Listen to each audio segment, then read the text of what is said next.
Everyone has their favorite monster. For me, personally, it's Lagiacrus, but for you, it could be a Rathalos, or you might even somehow love Cephadrome.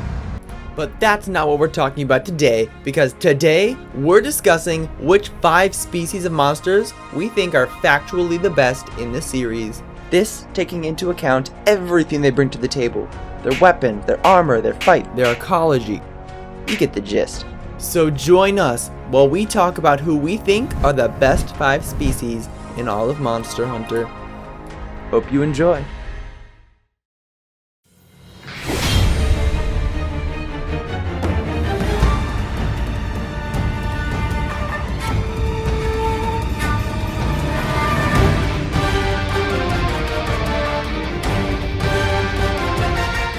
Alright, so I don't think this should come to a surprise as anyone here. We all know Zinogre's a good monster. He may be a bit oversaturated as the only game it hasn't made an appearance in since its inception was Base World, but there's a good reason for that, and it's plain and simply because Zinogre good. Put that on a shirt. Nice. One of, if not the best part about Zinogre is his 2 forms. The uncharged form where he spends a lot of time gathering thunderbugs, and then his charged form where he basically becomes stronger in every aspect. It's nice how Zinogre has 2 completely different playstyles between these forms. While uncharged, he just does a few intermittent attacks before running away to go charge himself up. However, once he gets charged up, oh boy does the fight heat up, as his electric properties become more accentuated with the power of the Fulgurbugs that he has harnessed. And if you're wondering how Zinogre constantly harnesses these Fulgurbugs, you can notice that it has spots on its back that the Fulgurbugs are housed in that further add to Zinogre's design and ecology. What I like about this in Rage State is that this sort of feels like you just reached the second phase of a boss fight, so you better get ready as things are about to get tough. And it certainly does as Zinogre becomes a lot faster and more powerful.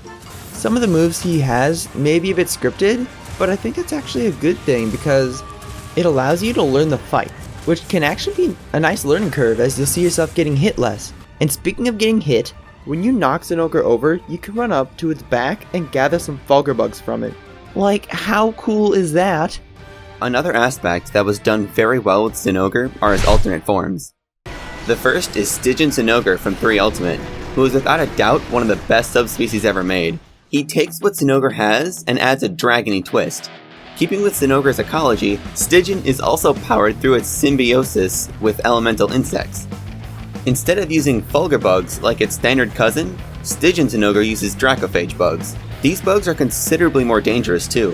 While a regular Zinogre sends out the bugs in a horizontal arc with little control, Stygian Zinogres deploy the bugs in certain formations. The bugs then surge forward in a straight line directly towards a hunter. Stygian Zinogres in the New World, however, are vastly different from Old World Stygian Zinogres.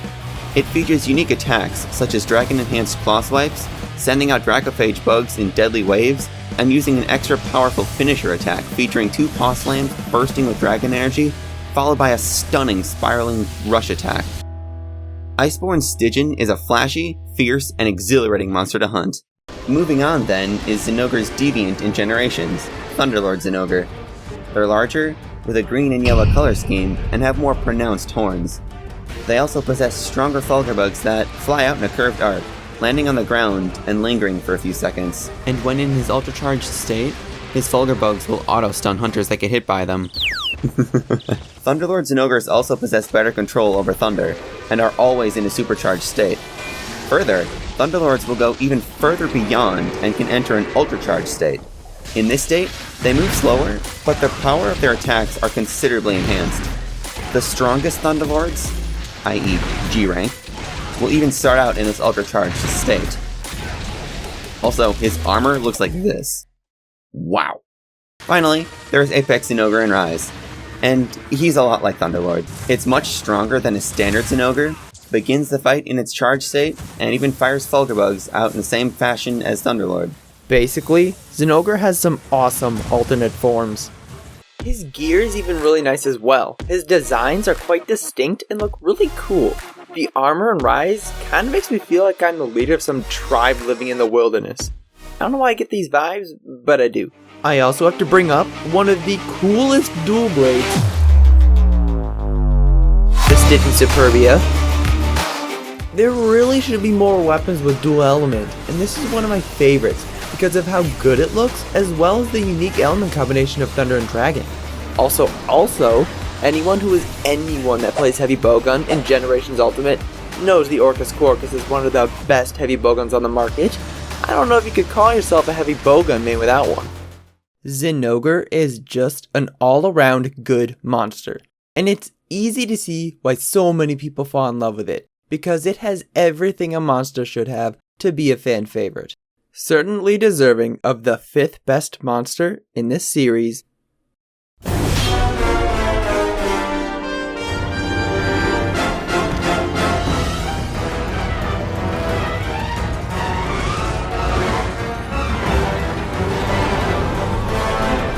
You guessed it, or maybe not. The Eater of Elders, Nergigante, is number 4. First of all, Nergigante has greater involvement in the story of World than I originally realized. The first time we see anything about him is simply through foreshadowing, when we go to slay a Jurtotus, and there's a carcass of a Baroth with giant spikes stuck inside of it. You are immediately thinking about what in the MH world did that? Haha, puns. This acted as a means of suspense and to create some anticipatory excitement for when you finally meet this monster in the story to come. Then, when the confrontation with Nergigante actually happens, it is completely unexpected as you're trying to stop Zora Magdaros from breaching the barrier when out of nowhere Nergigante appears and you have to start fighting it instead on Zora Magdaros, and of course, you're not ready for such a fight. So fighting him is all the more intense and exhilarating for the time until the cutscene kicks in. This cutscene being perfect for showing off Nergigante's inherent qualities.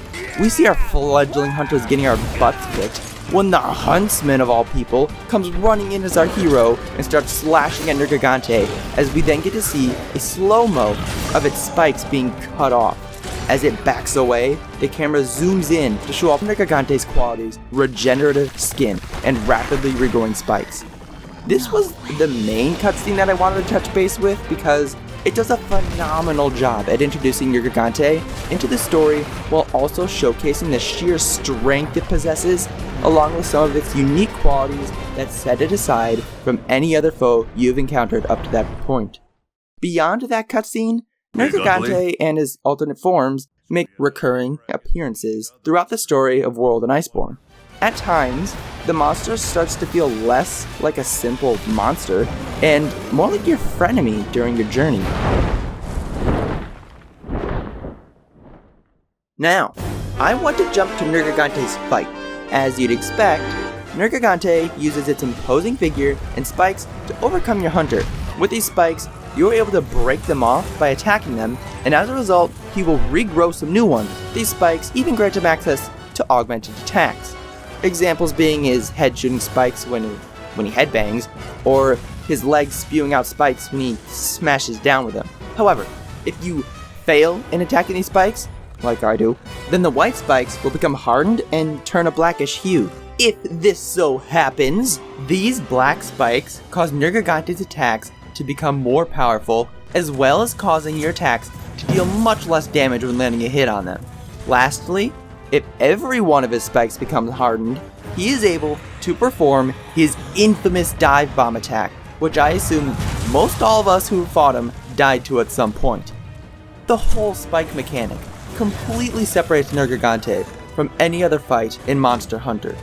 It is a fun gimmick that adds more character to not only the monster, but to the fight as well, always keeping you on your toes. More like on your back on the ground, especially when it comes to Arc-Temper Nergigante and his infamously dubbed Pepega Slam that oh so many hunters have come to hate. Now, Arc-Temper Nergigante isn't technically an alternate form. Rather, it's a juiced up regular Nergigante with small moveset changes. However, he's an important part of the monster, as there was a lot of hype surrounding this monster's inevitable release. And he did not disappoint. His fight was a huge challenge, and the rewards, the Nergigante Gamma Armor set, was worth the trial and tribulation. He also came with his own unique theme, the one playing in the background in the segment. Beyond that, there is Runa Nergigante, which is Nergi's variant and master rank replacement. He's an old, wizened Nergigante with hardened spikes that now inflict bleed. The fight starts out slow, but Ruiner picks up the pace as the fight goes on, and by the end of the hunt, he's a considerably faster and more threatening monster. He also has this cool attack where he lets out a mighty roar, jumps into the air, and slams down in an explosion of spikes. And finally, the last part we want to bring up about Nergigante is his gear. Plain and simply, it looks awesome. And it's pretty strong too. The weapons all sport high attack, decent sharpness, no affinity, and low dragon element with the benefit of possessing high Elder Seal, a mechanic unique to World and Iceborne that weakens certain aspects of Elder Dragons, which makes a lot of sense for Nergigante's weapons to have. His weapons fit the monster thematically and are very useful in the hunter's arsenal. Nergigante's armors, besides looking really cool, feature many attack-oriented armor skills.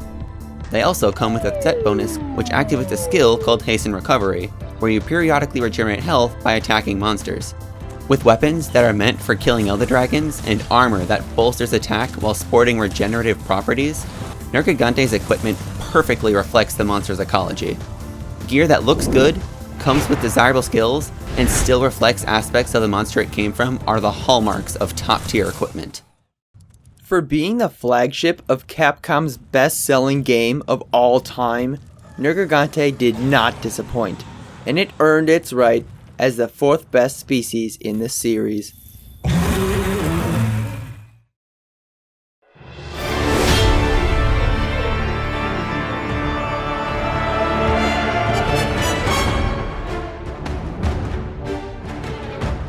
Malzeno might be the new kid on the block, but he does not disappoint.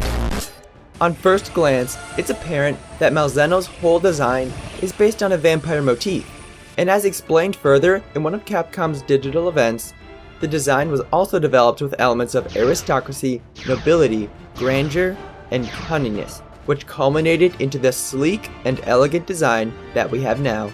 Its sleek body shape, pointed wingtip, 3-pronged tail, razor-sharp claws, elegant cloak-like wings, and the sharp fangs. This monster has it all. And what makes its design even better is that Malzeno will actually make use of its features during its fight. Wingtips, stab. Tail, thrust. Wings, wind blast. It'll also use its wings to launch an orb of dragon energy. Speaking of orbs, Malzeno has an attack where it summons 3 Kurio-laden orbs. If you are hit by one of these orbs, or Malzeno's tail, you will become afflicted by a fun new status called Blood Blight. Blood Blight is a rather unique status effect because it possesses both detrimental and beneficial properties. Your natural recovery rate will be reduced, your health will slowly drain, and most notably, it will significantly reduce the amount of healing you receive from items. Seriously, max potions will only heal you for half your total health. However, here comes the good part. Every attack you land on a monster while you're inflicted with Blood Blight will heal you for a portion of the damage you deal. Think of it like the health augment from Iceborne. So this leaves you with 2 options. You either retreat to safely heal yourself before continuing to attack, which will likely be costly on both time and healing items, or you go crazy on your offense to heal up, relying on the lifesteal mechanic to regain your health while keeping up the attack. But this often runs the higher risk of ending up on a cart. It's quite an interesting status ailment. By dampening other sources of healing, the Blight coerces you into attacking the monster and putting yourself at risk. So, Malzeno also has an interesting special mechanic that closely ties into the Blood Blight, an empowered state referred to as the Bloodening.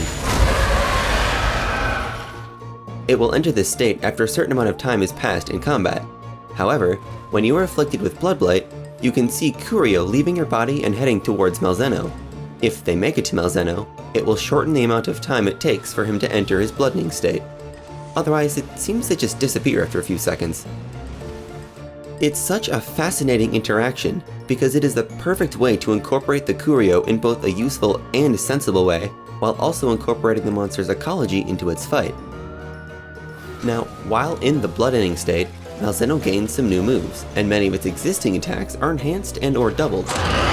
Wingtip stab, doubled. Tail thrust, doubled. Wind blast. Well, this one actually gets replaced by a dragon blast, but also doubled. But all of that, it pales in comparison to this.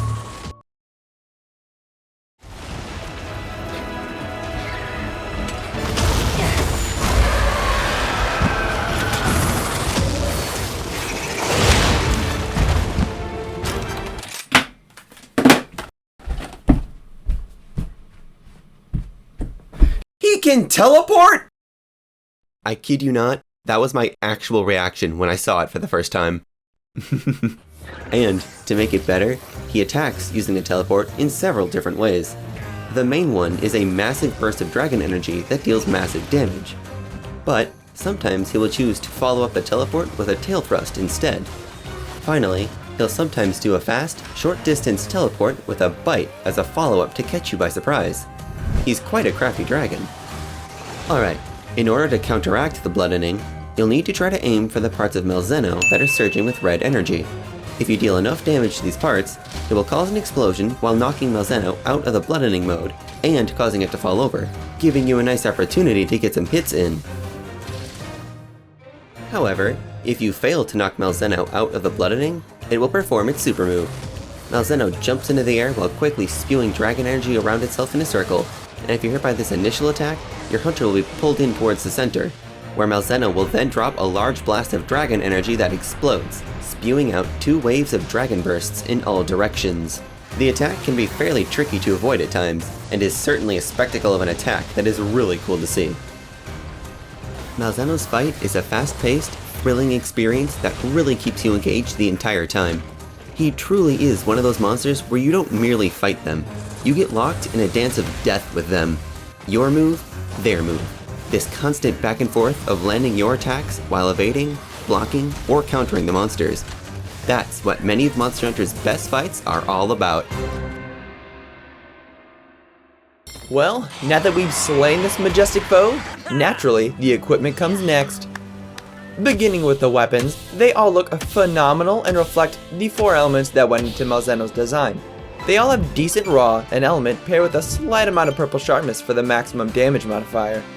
Further complementing that is a 4 slot on every one of its weapons. However, this does come at the cost of only a 1 slot rampage decoration, which is quite unfortunate.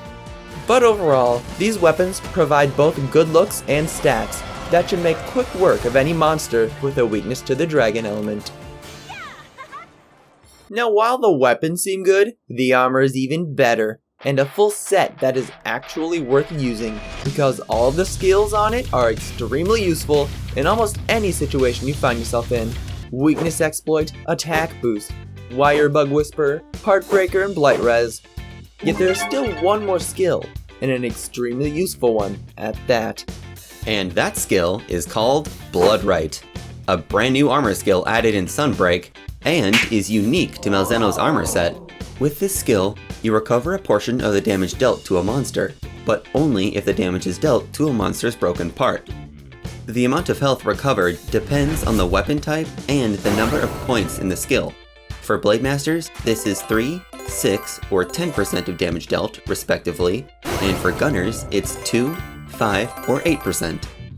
And keep in mind, in Master Rank, we will be easily hitting for hundreds if not thousands of damage, so this skill can really put in some work. Depending on your Petal Ace, your hunter can have up to 250 health, so with Bloodright 3 on a Blade Master weapon, dealing 2500 damage will fully heal you. Check this out.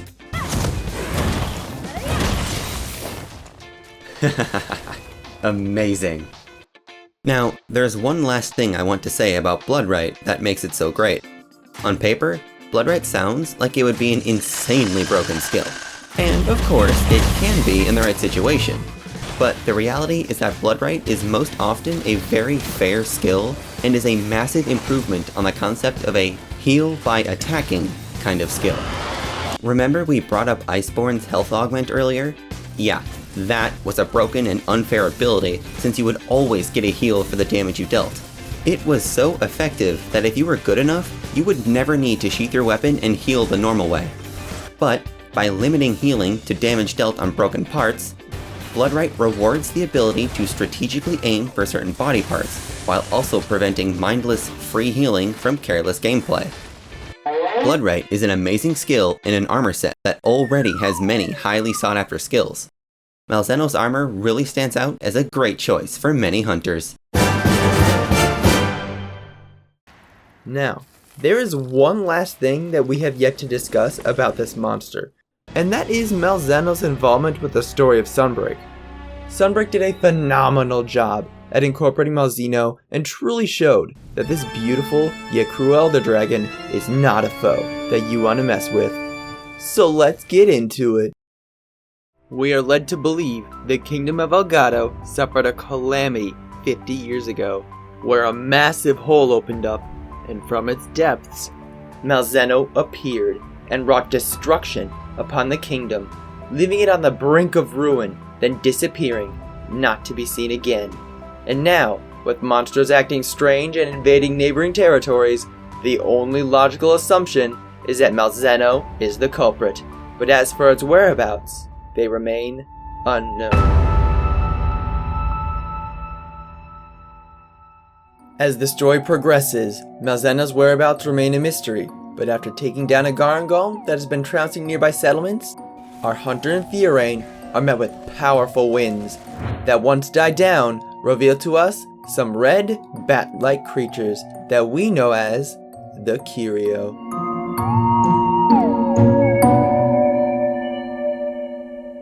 After further research, it is speculated that these creatures are involved with the monsters acting strange, but there seems to be more to the situation, which we shall soon find out in a cutscene after we deal with the Lunagarone.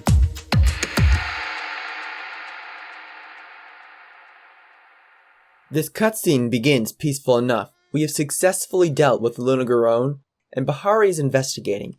But then, all of a sudden, dozens of Curio appear, seemingly out of nowhere, and start circling around our hunter and Theorain. And that's when Malzeno reveals himself, as he flies down from the sky and lands right next to us. As Bahari orders a retreat, we have a tense standoff with Malzeno that shows off its regal nature. As Malzeno starts its assault on our hunter, we cautiously evade its every attack, while the Curio start to latch on to the Lunagarone. With Malzeno following, Theorain takes to battle to protect her kingdom and its people. However, she gets interrupted as Malzeno knocks her weapon away, then consequently stabbing her in the gut with a powerful thrust. As she struggles to stand up and stay on her feet, our hunter runs to protect her, but just as it seems Malzeno is about to commit the finishing blow, it flies off to the cart. And as the Curio seem to have had their fill and fly away, Malzeno looks up and is quick to follow. Although we were defeated, we were alive.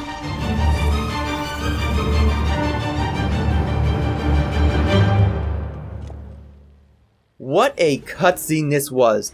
It did a phenomenal job at showing off just how imposing this monster truly is, along with the fear that it invokes, especially when thinking it's the cause behind the multiple calamities that has plagued the kingdom in its past. It really helped deepen my appreciation towards the monster, especially when it stopped itself from attacking our hunter and Theorain, as it could have easily ended us right there, but it didn't, showing that this is no creature acting in brute force, but one in control of its actions. And this is further demonstrated when it sees the Curio start flying away as it follows.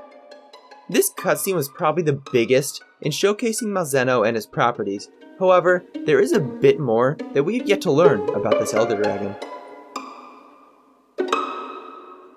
We find ourselves back in Elgato, and with Theorain's wounds seemingly healed, the Admiral commands that Malzeno be slain immediately. However, Bahari disagrees. Without knowing the exact cause of the monster's behavior, the Curio certainly appeared to be an influence. But with Malzeno now in the mix, it is speculated that it has been using the Curio to send monsters into a hyper-aggressive state. There is still a lot that remains a mystery, so until we can learn more, it is requested by Bahari that we wait to deal with Malzeno. So, Theorain says she's fine. She's not. We have to find a doctor. He's lost. We find him and he makes an antidote. It fails. We then have to go hunt an Espinasse for its poison. It dies, and then the poison is used to make a more potent medicine. It worked. Theorain is fine. And after all that, Bahari says it's time to take down Malzeno. Time for the counterattack! After successfully downing this mighty foe, the threat to the kingdom is no more. But as time shall soon reveal, the Kirio found a new host. And shortly after we learn this, the Kirio have gathered at the Citadel. One extremely ominous quest later, the true villain of this story is revealed, and the true host of the Kirio, the archdemon of the Abyss. Back in Elgato, we learn even more about Malzeno now that the archdemon has been revealed. When the crater appeared in the Citadel, Malzeno came to investigate, as it was its territory. This sparked a massive turf war between Malzeno and the archdemon that inevitably resulted in the Citadel's collapse. And because the archdemon never truly emerged from its crater, the natural blame fell upon Malzeno. However, Malzeno was just protecting its territory, and in the classic Monster Hunter twist, it was merely the scapegoat for what was truly the cause of the archdemon.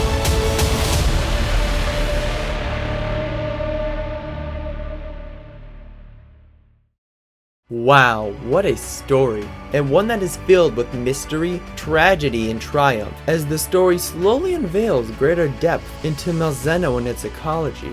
You start out believing Malzeno was some evil monster that caused calamity after calamity, but through your endeavors, you slowly discover more about Malzeno and its relationship with the Kirio, until realizing that Malzeno was actually the balancing act, preventing the devil from surfacing and raining terror over the lands. I am very satisfied with the story of Sunbreak and Malzeno's role within. But there is one thing I'm still wondering. How did Malzeno form this relationship with the Kirio? When did it happen? And what other secrets does this relationship hold behind its untold story?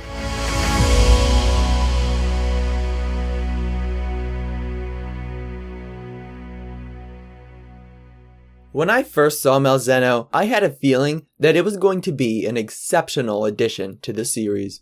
With phenomenal design and ecology, an exhilarating and intense fight, along with some amazing equipment, this monster truly delivered as being the newest flagship, and more than deserves its spot as the third best species in the series. And with that being said, a story ends, another begins.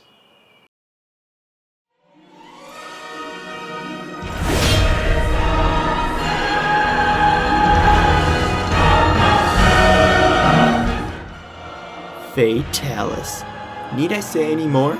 Well, of course I do.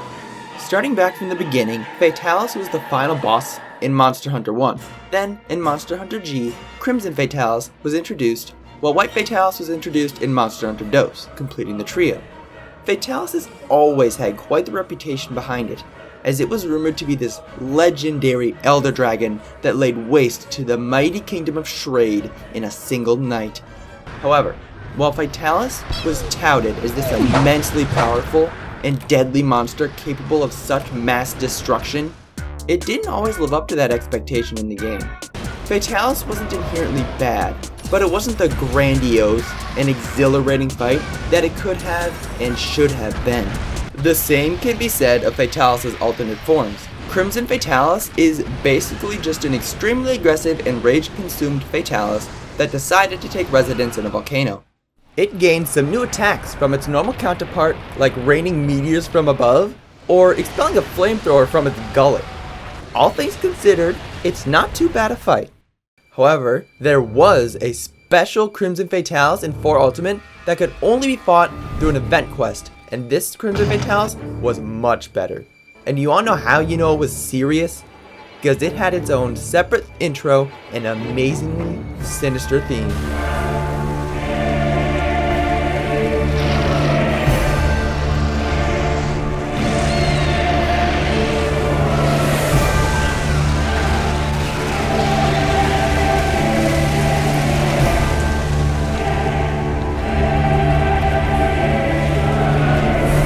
Ho ho ho, that theme goes hard, just like the fight. The Crimson Fatalis in this quest was made a bit more susceptible as it had its armor mode removed, but for what it lost in defense, it gained more than enough in offense, as this thing would hit like a truck. It also gained some new moves to complement its splendor, such as random fire streams, empowered meteor showers, and even a full-on heat wave that melts your hunter's health. This is definitely prime Crimson Fatalis, and it's what it should have been in the first place, as it truly tests your mettle as a hunter. Lastly, there's White Fatalis, also called Old Fatalis because he's just that, old. It features red lightning instead of fire, which is neat, but it also suffers from the annoying armor mode and rather telegraphed attacks. The fights are not disappointing, but they were not as captivating as they should be, given Fatalis is the final monster you are likely to encounter throughout your hunting journey, along with Fatalis' reputation. As for its gear, Fatalis' armors weren't necessarily the best, but they were still good. They often provided a lot of attack-oriented skills to improve your damage. The weapons were where Fatalis' equipment fared much better. The weapons had some nice designs that fit the ancient dragon style well, while also having some of the strongest raw attacker element within their respective weapon type. Overall, Fatalis' gear was pretty good. So, everything that I have said up to this point was referring to pre-Iceborne Fatalis, because without Iceborne, I don't even think Fatalis would have made it on this list.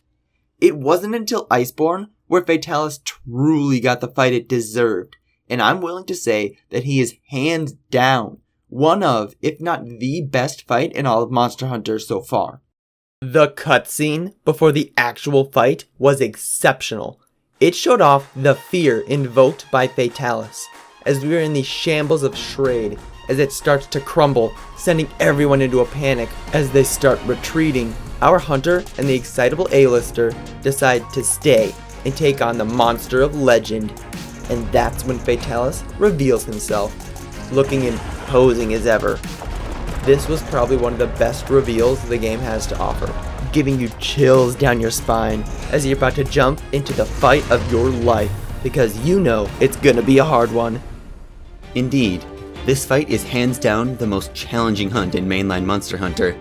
Hunting Fatalis demands solid preparation, full attention, and skillful execution. Slaying this foe is a true test of your resolve and skill as a monster hunter. So, Fatalis' fight is difficult, but fair. Fatalis has quite an arsenal of ranged and physical attacks that it constantly swaps between. From tail swipes and claw slams to fireballs and breath attacks. A brand new attack that Fatalis got has him lower his head to the ground before unleashing a large cone of flames that deal rapid damage to any hunter unlucky enough to get caught in its wake. For those who can't get out of the way, you can also hide behind the stone protrusions on the map, and if your weapon is a shield, you can even block it. Seriously, any weapon that can guard can block this attack. And for those who are close up to Fatalis, you get a convenient opportunity to hit his head, which is very important to this fight. Now, this opportunity isn't entirely free either, as Fatalis drops an exploding fire glob at the location of his head when the attack finishes, punishing any hunter who overextends. But a clever hunter could clutch onto his face, such as a switch axe with ZSD, or a hammer, or a dual blades, to avoid the explosion as well as get some extra damage out. There's just so much depth to the single attack, it's incredible. So, while on the topic of massive AoEs, this fight essentially has 3 phases. Now, other monsters simply run away to another room to change phases, but Fatalis is no wimp. Instead, he flies up and performs a massive, map-wide AoE to signify a phase change. During the attack, you must either seek shelter in time, or melt like the A-lister did. Rest in peace, A-lister, should have followed the mechanic. For the first phase, you hide behind a metal plate that melts on top of you as Fatalis incinerates the map. No, somehow that doesn't deal damage to you. But hey, now you're in the second phase. The rest of the map gets unlocked and the theme changes. The most important thing here is gaining access to the roaming ballista, a fun and powerful siege weapon. Deal enough damage in the second phase, and Fatalis will fly up and do the massive flame attack again. But this time, everyone has to book it to the back of the map and activate the barricade. This moment in the fight is glorious because of how often it goes wrong. The timing is surprisingly tight, which is already tense enough, but when hunting with other people, well, you can already guess how that goes. But it gets even better. Fatalis flies down to the center of the arena, lets out a deafening roar while erupting in flames, unleashing its final form. In this final form, Fatalis' chest glows with fire, and its flame attacks are empowered. Remember earlier when I said that hitting his horns is important? Well, his horns can be broken twice, and each time his horns break, the power of his fire attacks is diminished. Again, this is an extremely important part of Fatalis' fight. If his horns are unbroken, he will absolutely destroy you. His fire attacks will be devastating. This forces players to learn the fight to a deeper level than usual, as learning how to exploit openings and hit his head becomes a necessity. Such a skill is the mark of an experienced monster hunter, but it's rarely a necessity. Making that skill an integral part of beating Fatalis is very fitting of Iceborne's final challenge. A couple more things about this final phase. Fatalis gains a pin attack, something that he has never had before. He lunges forward, and any hunter caught by the attack will get stuck in his chest for a while, taking constant damage. Eventually, Fatalis will grab your hunter, shake you around, and throw you aside like the trash you are to him. Look, it's a really cool pin attack. Another big part of this last phase is that you will also gain access to the Dragonator, which is not only incredibly useful for extra damage, but also cues the original proof of a hero to play for the remainder of the hunt if it connects, which is the perfect send-off for Iceborne. At this point in the hunt, you just have to tough it out and beat the scariest enemy of all, the timer. So look, you're probably going to have to do this fight many, many times before finally coming out victorious. This fight has a huge learning curve. It took Bibek and I more than a dozen hunts over 3 days to finally beat him for the first time. You will absolutely need to learn the monster's movements and tells if you want to even have a chance of seeing that quest complete screen. But once you have, though, well, congratulations, because you have just beaten one of the toughest challenges in Monster Hunter. Now say you actually managed to slay this legend. What sort of glorious equipment awaits the arrival at the smithy? Well, Fatalis' set in Iceborne is literally one of, if not the strongest armor set in all of Monster Hunter. Mainline, that is. You were given so many good skills, so many slots, and then even after all of that, you get the set bonus that unlocks the cap for every armor skill, as well as also giving you 100 max health and stamina, plus true razor sharp or spare shot. And speaking of armors, Fatalis probably has one of the best looking palico armors as well. You literally get a mini Fatalis, it's so cute! The weapons don't back down either, as they are all incredibly strong with some of the highest raw damage in their weapon classes, just as his weapons always were. But they now also come with 2 separate 4 slots for decorations. That's pretty good. The negative 30% affinity honestly doesn't even mean that much because it's going to be counteracted through most of the skills you'll be slotting in. Pretty much anything Fatalis in Iceborne was spectacular. And despite the fact that it might be a bit overpowered, I think it was the perfect way to reward you for having the skill to take down the legend that is Fatalis. Fatalis has been in this series since its very beginning, and while it has evolved throughout the series, it took until Iceborne to finally give Fatalis the fight it deserved, which is why we decided to have it as only the second best monster in the series. So what monster could surpass even the legendary Fatalis? Well, it's a monster that captured the hearts of many individuals, and one that would change this series forever once introduced.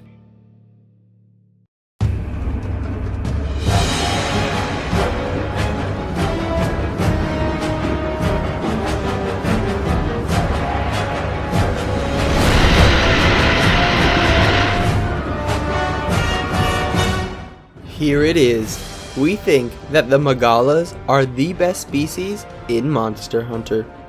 Some of you might be overjoyed to hear this, others not so much.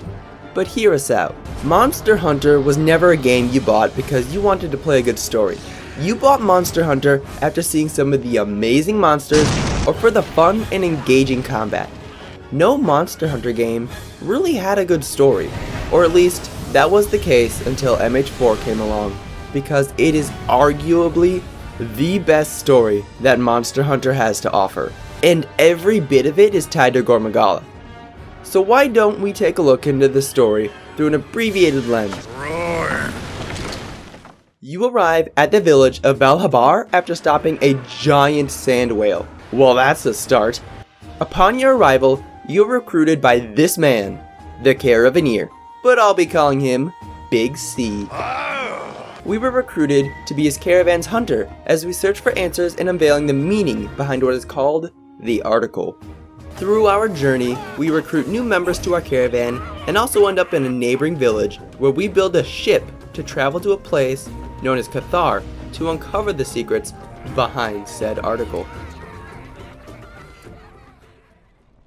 Overseas on our way to Cathar, a storm rolls in that hinders our travels. Soon later, Gormagala appears, seemingly out of nowhere, and starts to attack our ship. Being your caravan's trusted hunter, it is up to you to repel this unidentified monster and save you and your caravan's lives. A special fight commences on your ship where we need to repel Gormagala. After successfully doing so, Gormagala flies away, but being such a relentless creature, it turns around and starts to dive bomb the ship. But just in the nick of time, the ace hunters ram the mast of their own ship into Gormagala's side, this time causing it to retreat for good. This is the part of the story where we finally have a confrontation with Gormagala itself. This whole segment is climactic, mysterious, and suspenseful, and that cutscene with Gormagala getting smashed by the ship feels so impactful and satisfying. I get goosebumps every time I see it. This really leaves you yearning for more, and makes you wonder what will come of the monster as you progress further in the story. And speaking of the story, what happened to our caravan? Well, because we are protagonists, we didn't die. We washed ashore on an island known as Chico Sands. At this locale, the ace hunters move out to slay the Gormagala, and then we learn that Big C decided that we are going to build an airship to make our way to Cathar. However, halting those plans, Big C received dire news. Had failed in vanquishing Gormagala, and only 2 of them had returned. However, there were still 2 of them missing. It is up to us to save the 2 remaining ace hunters before they fall victim to our rival, Gormagala.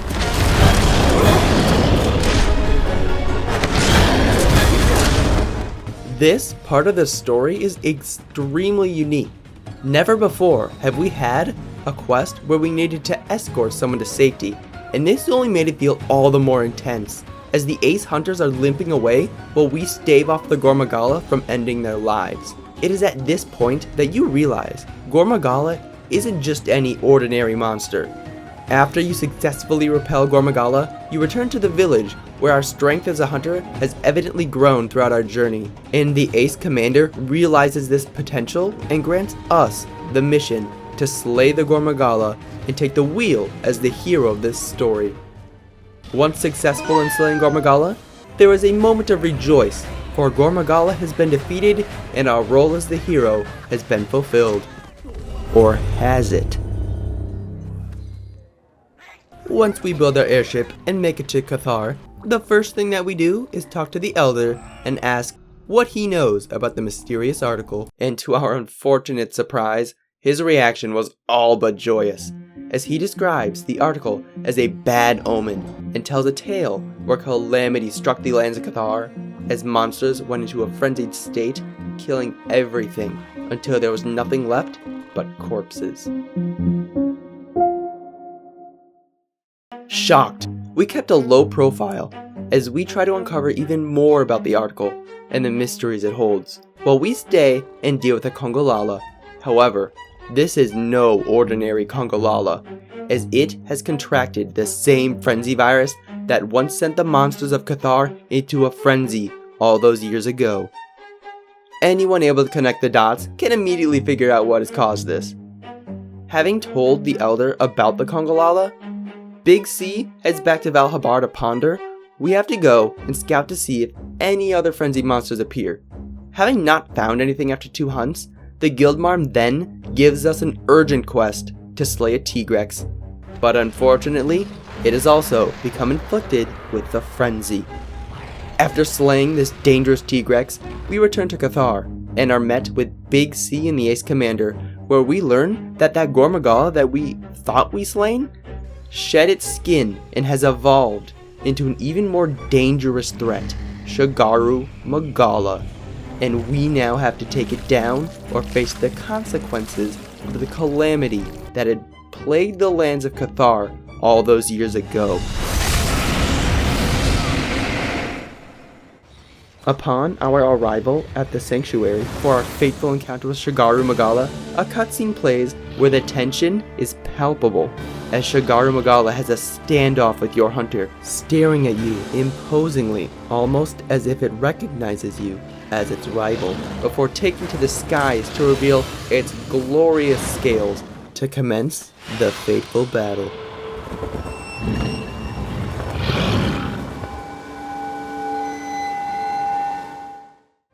Well, there's the not-so-brief overview of the story of MH4. It's surprising just how much Gore Magala feels less like a simple monster and more like an intelligent life form, worthy of being designated your rival, as your relationship builds throughout the story until its climactic ending. And if you're wondering why it was necessary for me to explain the whole thing, it is because the whole story was all about the Magalas in the first place. After successfully slaying Shigaru Magala, you are met with yet another cutscene, this one showing Big C walking up to the dead Shigaru Magala, and on one of its wings, you see the article itself, and everything becomes clear as the story comes full circle, for what was once the beginning is also the end. If you don't already love the Magalas after their involvement with the story, there is still plenty else to love about them, such as all their forms. Gore Magala is the first form we encounter, so it's more or less the base of the species. Gore is the only monster with a question mark for a classification. It features jet black scales as well as black wings that it usually folds over its back, making it look like Gore is wearing a flowing cape of darkness. It has no eyes on its face, but when entering its frenzy state, it unveils bright purple antennae, or feelers, where its eyes would be. It also uses all 6 limbs to stand while in this state, and its wings flare out and wave dramatically. He's quite the scary looking monster. Then there is Shigaru, who is actually the adult form of a Magala, meaning Gore is a juvenile Magala. A Gore becomes a Shigaru by molting its skin, turning into this majestic elder dragon with glistening white scales all over its body and wings. Not only that, Shigaru Magala has actual eyes now, and as such, its antennae have hardened into horns since it no longer needs to use them as feelers. Now classified as a proper elder dragon, Shigaru are immensely powerful and possess much better control over the frenzy. Shigaru spreads a mist over a large swath of land, claiming it as its territory and infecting everything living there in the process. Speaking of, there is a third Magala that was introduced in Monster Hunter 4 Ultimate, Gore Magala's variant, Chaotic Gore Magala. A Chaotic Gore is the result of a Gore Magala in its molting stage that got infected by Shigaru Magala's frenzy mist, causing that individual to get trapped in a half Gore, half Shigaru amalgamation.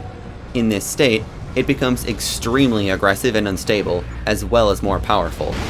The Shigaru half of the body in particular exhibits extra strength. However, it is also thought that the immense strength of that Shigaru side is also slowly killing the monster. It's a gruesome way to go, but that's just how the cycle goes. The story and lore alone is enough to make Gore Magala one of the best species in the series. But what about its fight? Similar to Zinogre, there are multiple attacks that follow a pattern that you will be able to learn, allowing you an opening to attack. The fight gets more interesting though once he enters into Frenzy state, where it reveals its purple antennas. These antennas being essential for getting yourself some Gore Magala feelers and sensors, since breaking them yields a high percentage chance to obtain one. Furthermore, in this state, your surroundings become masked in darkness as a result of Gore Magala spreading its frenzy scales. Plus, it gains access to some new attacks, as it now uses its wing arms to walk.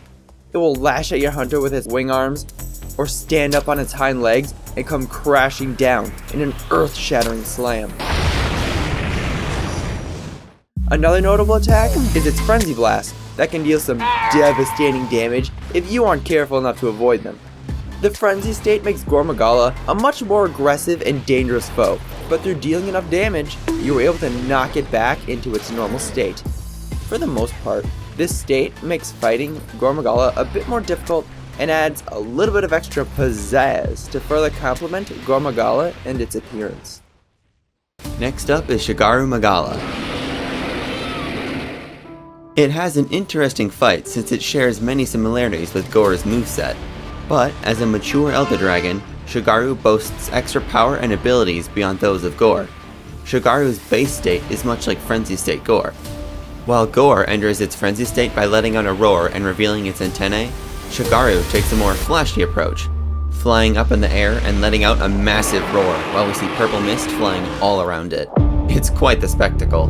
In this state, it gains one of the most annoying attacks in the game.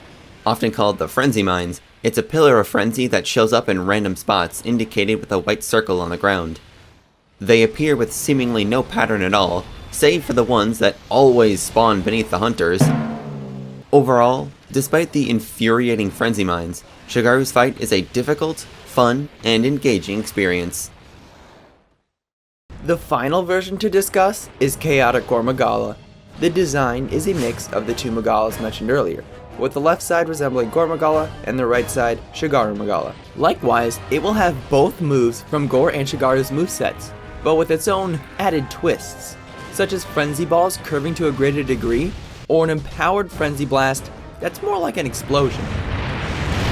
A unique feature of Chaotic Gore, when it enrages, the antenna from the Gormagala side is revealed and it is colored a vibrant blue.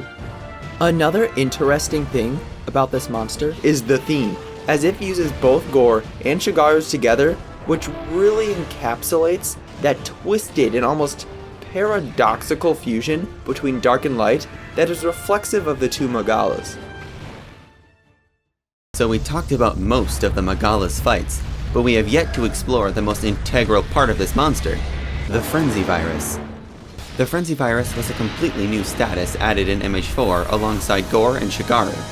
Basically, it exists as a function of the Magalas, since it's tied to their pollen-like scales. When a monster gets infected by the virus, which is as easy as breathing in these scales, its body turns a menacing purple color and the monster will, well, it'll go into a frenzy. For humans and hunters, it can be contracted via the Magalas or through frenzied monsters, and it works in an incredibly unique way. It has no immediate effect on the hunter other than adding a gauge onto your HUD that slowly builds up over time. Now, the virus will end in one of two ways. It all depends on how much damage you deal to monsters. If you can meet the damage threshold before the gauge fills up, you will overcome the virus, gaining 15% affinity and becoming immune to the virus for a period of time. But if you fail to meet the damage threshold before the gauge fills up, then the full force of the virus kicks in. The direct effect is that you lose your ability to heal naturally. Beyond that, you will take increased damage from frenzy-based attacks, and if you stand inside those frenzy clouds that the Magala spread, your health will rapidly chip away, so it's best to avoid those. When it comes to dealing with the frenzy virus, in the fighting it off purple stage, you can use nullberries or portable steam bombs to give yourself extra time to overcome the frenzy. But in the red stage, the only thing that will help is a portable steam bomb, and it takes a few puffs to cure the virus. One final option is to retreat to camp and take a rest in the bed, which fully cures the hunter of the virus. So look, the Frenzy Virus is hands down the most fascinating, unique, and well-designed status in Monster Hunter. The virus causes monsters infected by it to become very aggressive. But how do you translate makes everything infected by it to become extremely aggressive into a gameplay element? The solution was an ailment that more or less forces the player into a situation that rewards aggressive play while punishing passive play, while afflicted by said ailment. In a way, it psychologically manipulates the player into playing aggressive, even recklessly so if they are desperate enough to overcome the effect, which perfectly reflects how the Frenzy Virus affects the other monsters in the game. It's simply brilliant. One last thing to note about the Frenzy Virus is that it has a very unique interaction with Chaotic Gormagala's Blademaster weapons. With every hit, there's a chance that it will either be positive or negative, followed by that respective affinity value. However, that changes when you overcome the Frenzy Virus. So the negative affinity gets converted to positive affinity, which then gets added to the already positive affinity, plus you still get the normal 15% affinity from overcoming the virus. The result is a massive boost to your affinity. Here, so using the base values on the Greatsword as an example, it normally has a chance to hit for either negative 45% affinity or positive 20% affinity. But once you overcome the virus, all of the effects combined equals a massive 80% affinity. That's amazing! This is such a unique idea to have a mechanic built into a weapon that works in conjunction with a status like this. It also provides a niche method to gain the upper hand against any monster that can inflict the frenzy virus onto your hunter. And since we are on the topic of equipment, why not discuss the Magala's gear further? If we take a look at Gore Magala's armor, it doesn't really come with very desirable skills, other than Challenger +2, but it is a very themed armor set, which is good in its own right. Biomaster will delay the frenzy buildup, while Antivirus will provide an extra 15% affinity when you overcome the virus. Basically, this set was intended to be used against monsters that can inflict the frenzy, as it will provide you with 30% affinity when you overcome the virus, plus another 20% if the monster is enraged due to Challenger +2, for a whopping 50% affinity. While it may not be the most practical in use, it is nice to have armor sets that have skills working in conjunction to provide a niche method of dealing with specific hunts. And hey, at least it looks awesome! It captures the essence of darkness and mystery that Gore Magala exudes. The weapons look absolutely amazing as well, with favorites being the Insect Glaive and the Dual Blades. Unfortunately, however, Gore Magala does not have any maxed out weapons at all in Monster Hunter 4 Ultimate, since they are all built into Shigaru weapons in the upgrade process. So let's talk about those. Each weapon tree for the Magalas start out as a Gore weapon, but end up as a Shigaru weapon as the final upgrade. Some of the designs change more than others, but all of them go from black with purple accents to white with blue accents.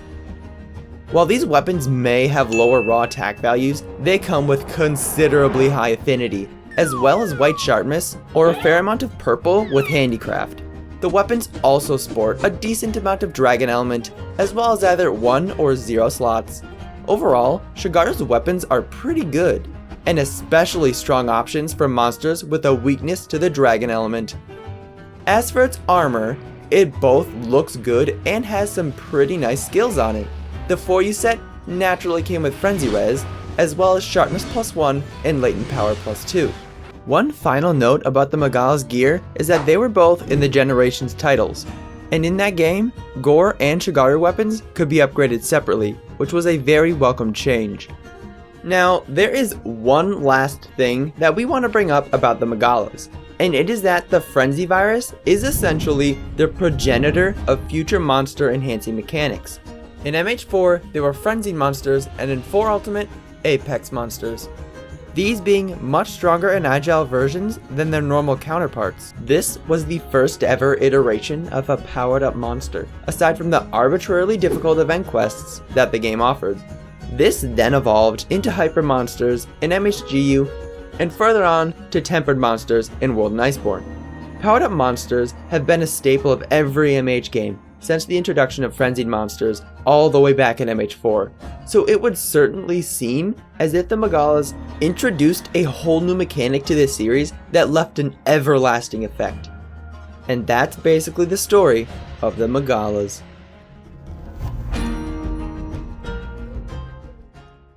Or so we thought, because Gore Magala is back! Oh yeah, and I gotta say, Gore Magala looks absolutely stunning in Sunbreak. The shine of his dark scales, the beautiful flowing wings, and the frenzy state which feels more ominous than ever. Interestingly, Gore Magala's fight doesn't feel too different. It gained a couple new attacks, such as a projectile frenzy blast, or a hip check. But otherwise, it feels relatively similar to fighting as it did in 4th gen. One important thing to note, however, is that Gore Magala can no longer be so easily trip-locked in Sunbreak, which is a very welcome change for many. Oh, And the best part about it, it didn't end there, because you can't have Gore Magala without Shigaru Magala. That's right, he's back and better than ever. Shigaru is no longer restricted to an arena and is now fought on an actual map, the Citadel. As with Gore, Shigaru's fight is fairly similar to his old fight. However, as the fight progresses, you'll notice some rather surprising changes. Shigaru has two different animations for entering its frenzy state, one where he roars on the ground, and one where he roars in the air. It's after he roars in the air that his fight becomes noticeably different. Shigaru's annoying frenzy mines have been altered.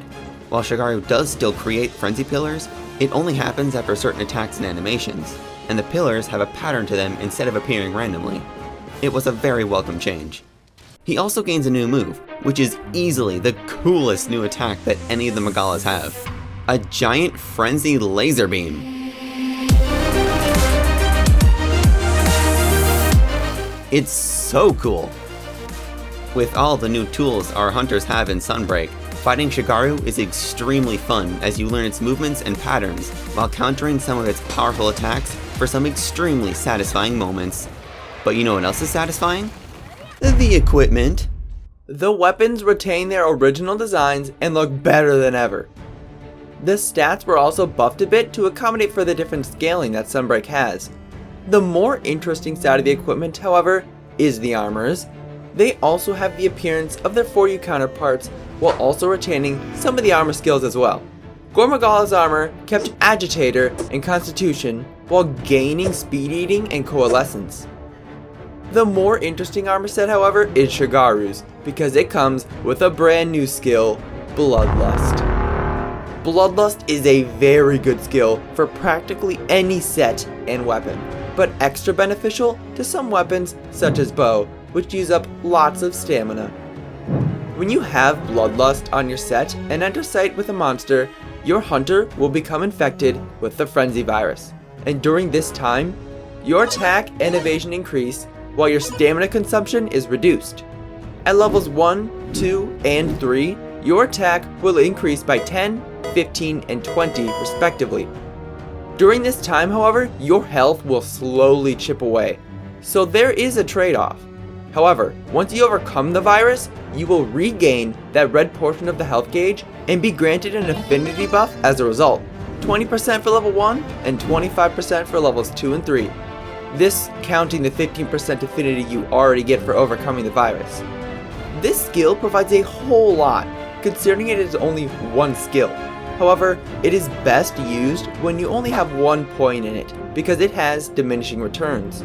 So if you want to use this skill, it's best to simply use one piece, typically the head armor.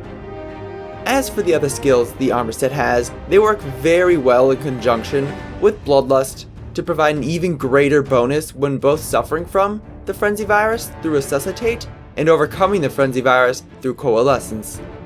When using the set along with one of its weapons, you will almost always have very high affinity that will result in almost every hit being a crit. While Gore Magala's equipment may not be too amazing, Shigaru Magala provides one of the most useful skills in Sunbreak while also having some rather strong weapons. It was just really nice to see these two revitalized in Sunbreak. With the increased mobility and fluidity of combat, the Magalas never felt better to fight. One other thing I should mention is that we have a new version of a powered up monster, the Afflicteds. There are two quick things I want to add before wrapping this up. The first is that the Frenzy virus got a slight visual change and enhancement. So while infected, you still get the purple icon and the gauge. But when you are near the damage threshold to overcome the virus, the meter by your health bar and the mister on your hunter will turn blue. It's a useful visual indicator of how close you are to overcoming the virus. It can also serve as a way to get you to play recklessly aggressive, especially when the gauge is almost full. And the second thing is that both of their new themes are amazing. Both are largely the same as the originals, but with updated instrumentation and various changes and additions to improve upon the original themes. Shigaru's especially feels like it's been improved from the original. It's glorious.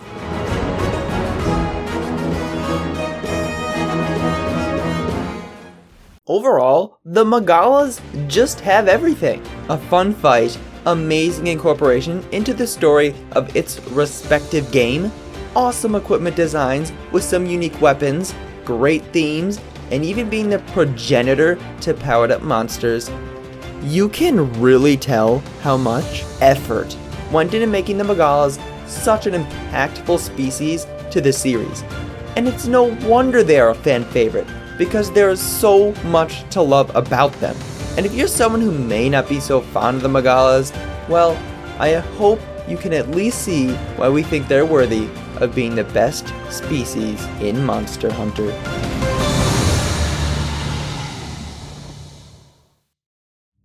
This has been the best 5 species in all of Monster Hunter, in our opinion of course. I want to thank AkantoreX and T-Common Shark once again for allowing us to use this image and this animation. If you haven't watched either of these two, I would highly recommend it. They are phenomenal. I'm so happy that this is finally complete, as it took me a lot longer than I thought. So thank you a ton if you watched this far. And I would love to hear what you think about our list, because everyone's gonna have a different opinion. So until next time, be cool, stay frosty. Toodles!